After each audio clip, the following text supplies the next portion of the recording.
Hi there, this is Economics 90210.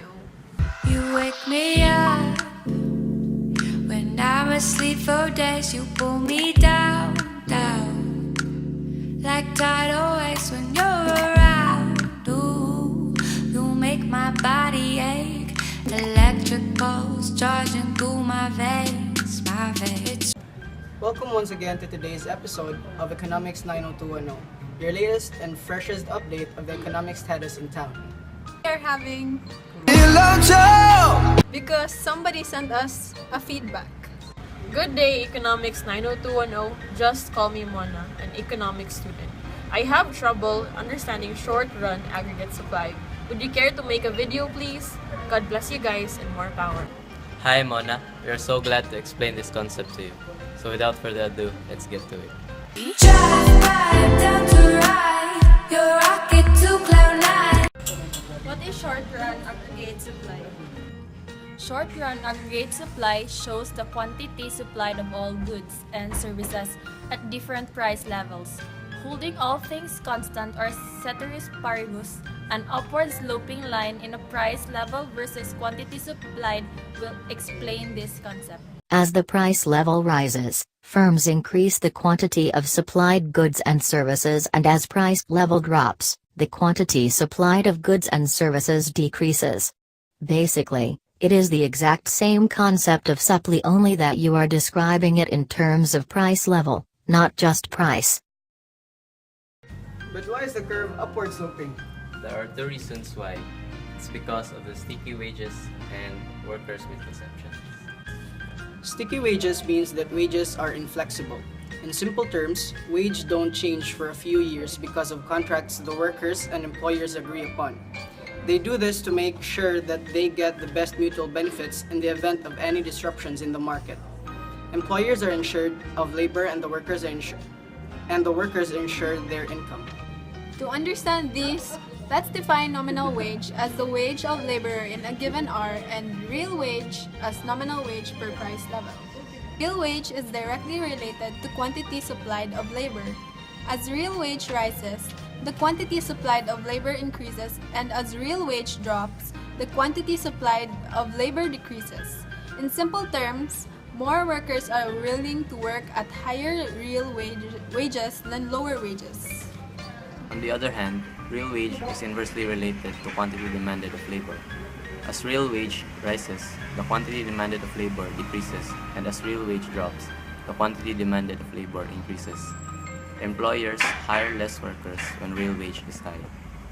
Nominal wages are sticky, meaning they don't change much for a few years. But price level does. When price level falls, the supply of goods and services drops, and output decreases. Workers' misconception is also a reason why short-run aggregate supply is upward sloping. Let's put that in a situation. Supposing Pedro hires Juan to produce Pedro sardines. Juan's nominal wage is 30 pesos per hour and the price level is 1.50. That is why he receives 20 pesos as real wage. After 6 months, the nominal wage suddenly become 25 pesos per hour and the price level also fell to 1.25. Because of this, Juan is now deciding whether to resign or not because of wage decrease. What he did not know is that his real wage is still 20 pesos. A misconception of wage decrease makes workers unwilling to supply labor and thus output declines. What causes change in the short-run aggregate supply curve? Short-run aggregate supply is a function of price level, wage rates, prices of non-labor inputs, productivity and supply shocks. Change in price level is best represented as movement along the SRAS curve.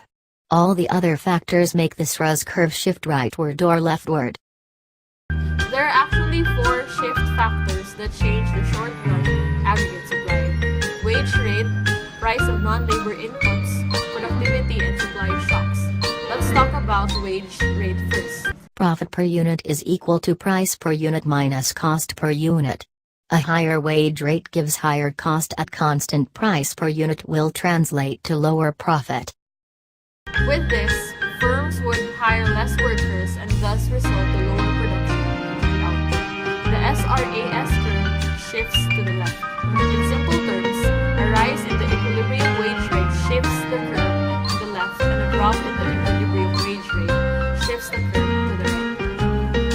next shift factor is the price of non-labor inputs. Supposing a bake shop produces cheesecakes on a regular. The price of cheese increases, so the bake shop had to cut their production of cheesecake. An increase in the price of non-labor inputs shifts the curve leftward, and a decrease in the price of non-labor inputs shifts the curve rightward. Productivity is also a shift factor in short-run aggregate supply. Productivity is the output produced per unit of input employed over some period of time.